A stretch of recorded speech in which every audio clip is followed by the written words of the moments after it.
कृष्णा गाडगीळ आणि sons limited 1832 पासून।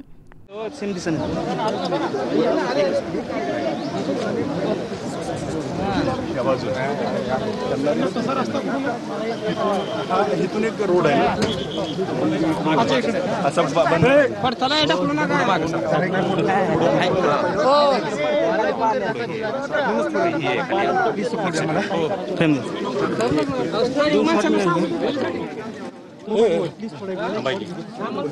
वर घेऊ नका ना, वर नाही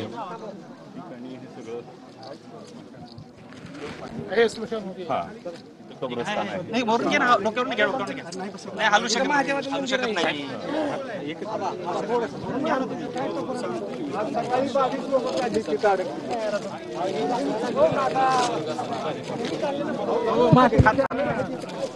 अहो कॅमेरा खाली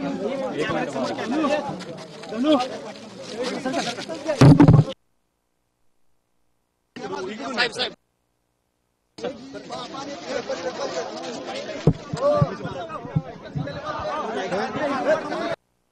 सीएम फडणवीस हे माढ्यातील दारफळ गावात दाखल झालेले आहेत। अभिजित पाटील हे देखील मुख्यमंत्र्यांसोबत उपस्थित आहेत। शिवाय जयकुमार गोरे हे देखील मुख्यमंत्र्यांसोबत उपस्थित आहेत आणि शेतकऱ्यांच्या बांधावर जात मुख्यमंत्री आता पुन्हा एकदा या ठिकाणी संपूर्ण आढावा घेत आहेत। अगदी काही वेळापूर्वीच मुख्यमंत्री निमगाव या ठिकाणी देखील गेले होते आणि त्या ठिकाणी पूर परिस्थिती जी निर्माण झाली होती त्या संदर्भात शेतकऱ्यांकडून सगळी माहिती जाणून घेतली। शेतकऱ्यांना काळजी घेण्याचं आणि घाबरून न जाण्याचं आवाहन देखील केलेलं आहे। शिवाय सर्वोत्तरी मदत आम्ही करू असं देखील मुख्यमंत्र्यांनी सांगितलेलं आहे। शेतकऱ्यांची व्यथा मुख्यमंत्र्यांनी जाणून घेतलेली आहे। संपूर्ण परिस्थितीचा आढावा घेण्यासाठी यावेळेस ड्रोनचा देखील वापर करण्यात आला होता। ड्रोनच्या माध्यमातून संपूर्ण परिस्थितीची माहिती ही मुख्यमंत्र्यांना देण्यात आलेली आहे। मुख्यमंत्री माढ्याच्या दारफळ गावात दाखल झालेले आहेत। मुख्यमंत्र्यांचा हा ताफा आता काहीच वेळात पुढे देखील रवाना होणार आहे आणि पुढे जी गावं आहेत त्या ठिकाणी जाऊन देखील मुख्यमंत्री आता संपूर्ण पूरस्थितीचा आढावा घेणार आहेत।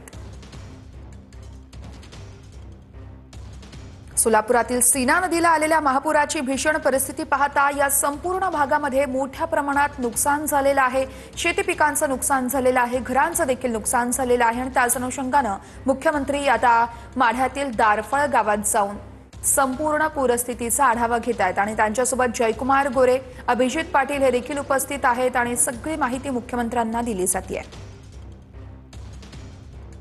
माढ्यातील मोहोळ असेल, दक्षिण सोलापूर तालुक्यातील अनेक गावं हे पाण्याखाली गेली होती, त्यामुळे संपूर्ण जनजीवन हे विस्कळीत झालं होतं आणि त्याच अनुषंगाने आता मुख्यमंत्र्यांकडून हा सगळा आढावा घेतला जातोय। मुख्यमंत्री फडणवीस निमगाव आणि दारफळ या गावात जाऊन त्यांनी पाहणी केलेली आहे। अगदी काही वेळापूर्वीच निमगावात देखील जाऊन मुख्यमंत्र्यांनी पाहणी केली, अधिकाऱ्यांकडून संपूर्ण माहिती जाणून घेतली आणि आता माढ्यातील दारफळ गावात मुख्यमंत्र्यांचा हा ताफा दाखल झालेला आहे। शेती मात्र सगळी पाण्याने माती वगैरे वाहून जाईल, त्याचा तो खर्च वाहून गेले। जवळजवळ 20-25 हजार एकर जमीन वाहून गेली। आता ते जर हे भरायचं म्हणलं आपल्याला तर 2 ते 2.5 लाख रुपये खर्च नाही।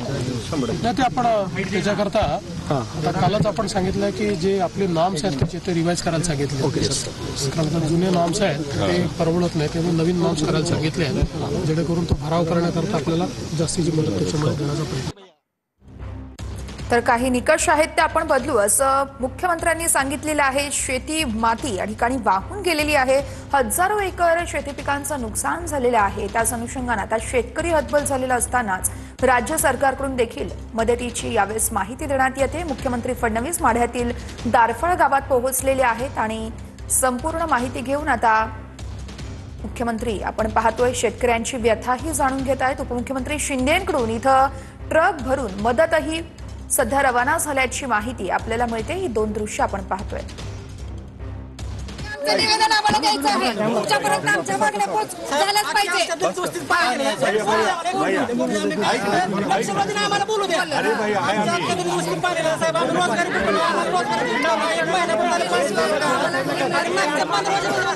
बोलू द्या मला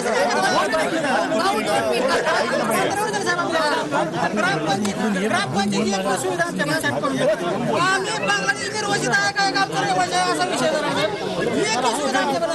आणि काल परवा आपल्या भाजप कमिटीमध्ये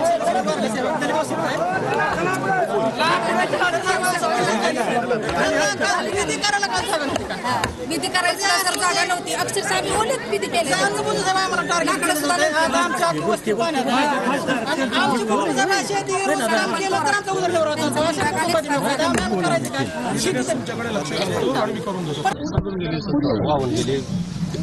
जवळजवळ 20-25 हजार एकर जमीन वाहून गेली. आता ते जर हे भरायचं म्हणलं आपल्याला तर 2 ते 2.5 लाख रुपये एकरी खर्च नाही.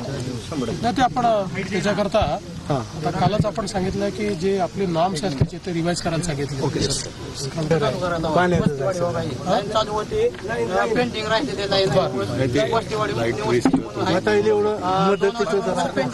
ते एकदा चेक करून घेऊ कारण त्याची रिस्क व्हायला नको काही कुणाला येऊ नये त्यांना रिस्क होऊ नये म्हणून एकदा चेक करून चालू करून जवळपास 2,000 कोटी रुपये रिलीज केलेले आहेत आणि शेतकऱ्यांना तर आम्ही मदत करणारच आहोत.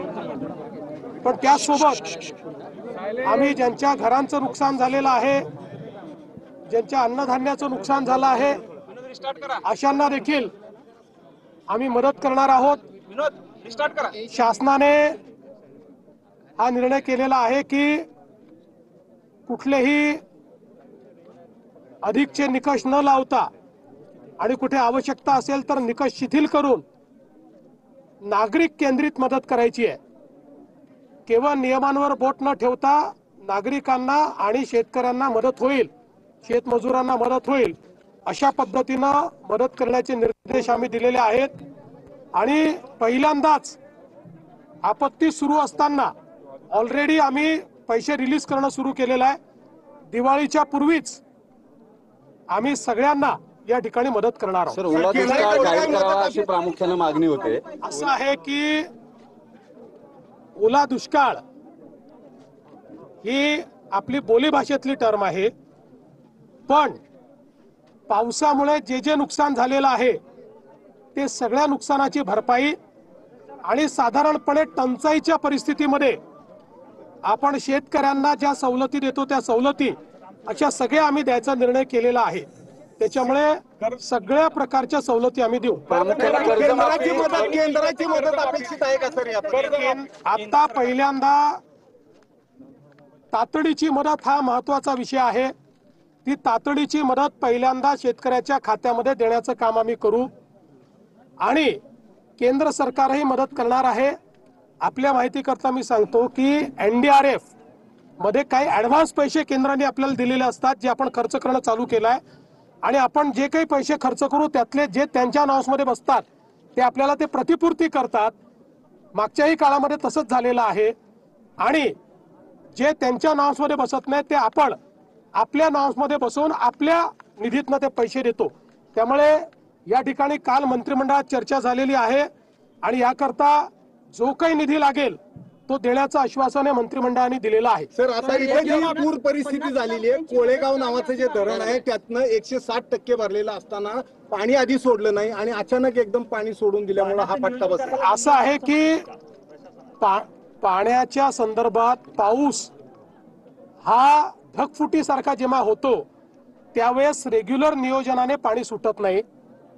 तथापि या संदर्भातही आम्ही काही कुठे कोणी चूक केली आहे का, पाणी योग्य वेळी सोडलं नाही काय तपासून बघू. पण हा पाऊसच अशा प्रकारचा आहे की ज्याच्यामध्ये रेग्युलेटेड फ्लो करणं पॉसिबल नाही आहे. रेग्युलेटेड फ्लो केला तर दुसऱ्या बाजूला अजून मोठा पूर येऊ शकतो आणि म्हणून त्या दृष्टीनं हा काम केलं. आणि अनरेग्युलेटेड कॅचमेंट जे आहे त्याच्यामध्येही ढगफुटीसारखा पाऊस झालेला आहे. त्यामुळे केवळ धरणाचा विषय राहिलेला नाही, धरणाच्या व्यतिरिक्त जे कॅचमेंट आहे त्यातही पाऊस झालेला आहे. दुष्काळी भागात पाऊस पडायला लागलेला आहे. सर्वच ठिकाणी ही परिस्थिती आम्हाला पाहायला मिळते. निसर्गाने काही चक्र बदलले असं वाटतंय का? नाही, निसर्गाचं चक्र हे बदललेलंच आहे आणि वातावरणाच्या बदलाचा परिणाम या ठिकाणी होतो आहे. त्यामुळे निश्चितपणे आपण याच्याकडे लक्ष देणं गरजेचं आहे. ते आपण लक्ष देतो. खरडून गेलेली जी जमीन आहे त्या जमिनीला नवीन नॉर्म्स आम्ही करतो. नॉर्म्स आहेत पण आता अधिकचे पैसे आम्ही त्याकरता देणार आहोत. साहेब शेतकरी अडचणीत सापडलाय, आपण म्हटले होते योग्य वेळी शेतकऱ्यांना कर्ज आताही आपल्याला सांगितलं की पहिल्यांदा शेतकऱ्याला तातडीची मदत देणं गरजेचं आहे. पहिल्यांदा ती मदत आम्ही देतो. नुकसान झालेलं आहे. राज्य सरकारच्या वतीनं आम्ही तातडीनं मदत सुरू केली आहे. कालही आम्ही जवळपास 2000 कोटी रुपये रिलीज केलेले आहेत आणि शेतकऱ्यांना तर आम्ही मदत करणारच आहोत, पण त्यासोबत आम्ही शेती मात्र सगळी पाण्याने माती वगैरे वाहून जाईल, त्याचा तो खर्च मोठा आहे. जवळजवळ 20-25 हजार एकर जमीन वाहून गेली. आता ते जर हे भरायचं म्हणलं आपल्याला तर 2 ते 2.5 लाख रुपये एकरी खर्च नाही. ते आपण त्याच्याकरता आता कालच आपण सांगितलं की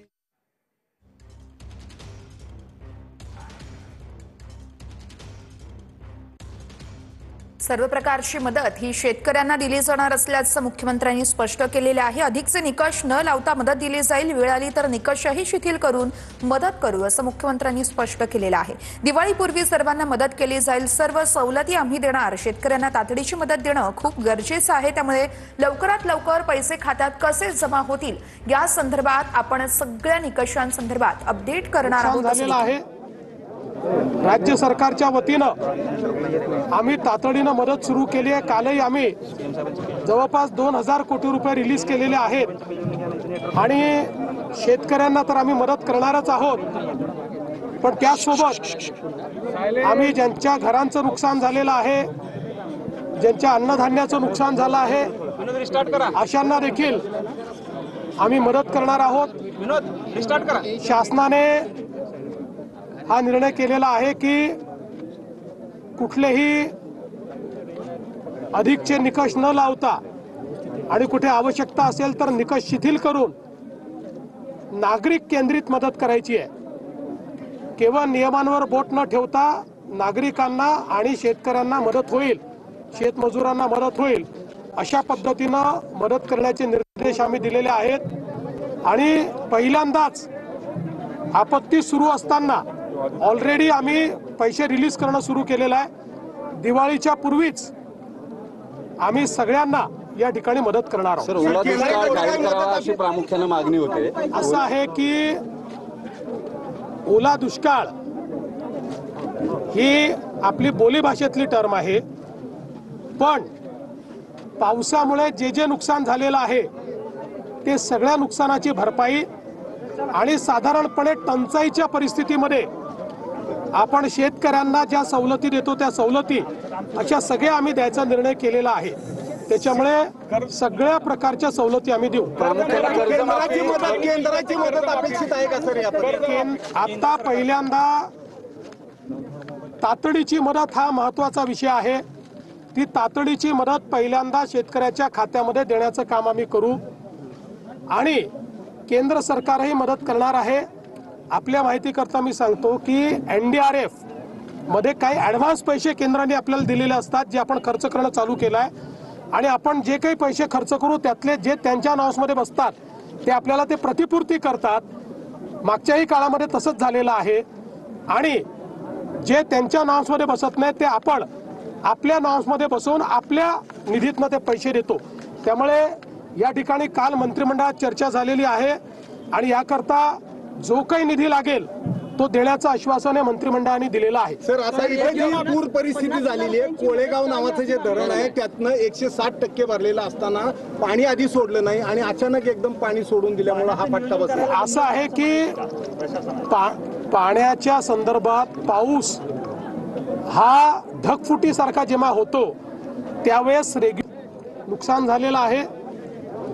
राज्य सरकारच्या वतीनं आम्ही तातडीनं मदत सुरू केली आहे. कालही आम्ही जवळपास 2000 कोटी रुपये रिलीज केलेले आहेत आणि शेतकऱ्यांना तर आम्ही मदत करणारच आहोत, पण त्यासोबत आम्ही ज्यांच्या घरांचं नुकसान झालेलं आहे, ज्यांच्या अन्नधान्याचं नुकसान झालं आहे, अशांना देखील आम्ही मदत करणार आहोत. शासनाने हा निर्णय केलेला आहे की कुठलेही अधिकचे निकष न लावता आणि कुठे आवश्यकता असेल तर निकष शिथिल करून नागरिक केंद्रित मदत करायची आहे. केवळ नियमांवर बोट न ठेवता नागरिकांना आणि शेतकऱ्यांना मदत होईल, शेतमजुरांना मदत होईल अशा पद्धतीनं मदत करण्याचे निर्देश आम्ही दिलेले आहेत। आणि पहिल्यांदाच आपत्ती सुरू असताना ऑलरेडी आम्ही पैसे रिलीज करणं सुरू केलेलं आहे। दिवाळीच्या पूर्वीच आम्ही सगळ्यांना या ठिकाणी मदत करणार आहोत। ओला दुष्काळ जाहीर करावा अशी प्रामुख्याने मागणी होते। असं आहे की ओला दुष्काळ ही आपली बोलीभाषेतली टर्म आहे, पण पावसामुळे जे जे नुकसान झालेलं आहे ते सगळ्या नुकसानाची भरपाई आणि साधारणपणे टंचाईच्या परिस्थितीमध्ये आपण शेतकऱ्यांना ज्या सवलती देतो त्या सवलती अशा सगळ्या आम्ही द्यायचा निर्णय केलेला आहे। त्याच्यामुळे सगळ्या प्रकारच्या सवलती आम्ही देऊ। केंद्राची मदत अपेक्षित आहे का सर? आता पहिल्यांदा तातडीची मदत हा महत्वाचा विषय आहे। ती तातडीची मदत पहिल्यांदा शेतकऱ्याच्या खात्यामध्ये देण्याचं काम आम्ही करू आणि केंद्र सरकारही मदत करणार आहे। आपल्या माहितीकरता मी सांगतो की NDRF मध्ये काही ऍडव्हान्स पैसे केंद्राने आपल्याला दिलेले असतात जे आपण खर्च करणं चालू केलं आहे। पूना गाडगीळ आणि सन्स लिमिटेड 1832 पासून।